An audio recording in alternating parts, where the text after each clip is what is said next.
அன்புமணி தரப்பு பாமக பொதுக்குழு இன்னும் சற்று நேரத்தில் தொடங்க இருக்கிறது.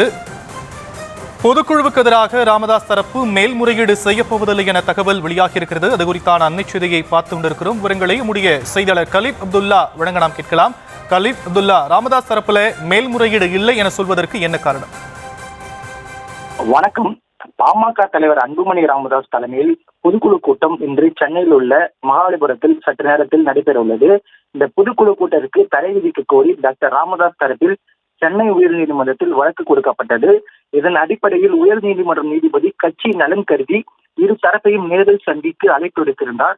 இந்த அழைப்பை ஏற்ற அன்புமணி இன்று சென்னை உயர்நீதிமன்ற நீதிபதியை நேரில் சந்தித்து தனது தரப்பு நியாயங்களை தெரிவித்ததாக கூறப்படுகிறது. இந்த நிலையில் பாட்டாளி மக்கள் கட்சி நிறுவனர் டாக்டர் ராமதாஸ் உடல்நிலை சரியில்லாத காரணத்தால் காணொலி வாயிலாக உயர்நீதிமன்ற நீதிபதியிடம் பேசுவதற்காக அவரது வழக்கறிஞர் நீதிபதியிடம் தெரிவித்திருந்தார். இந்த நிலையில் பாட்டாளி மக்கள் கட்சியின் டாக்டர் ராமதாஸ் காணொலி காட்சி வாயிலாக நேற்று சுமார் 10 நிமிடம் உயர்நீதிமன்ற நீதிபதி ஆனந்த் வெங்கடேஷிடம் பேசினார்.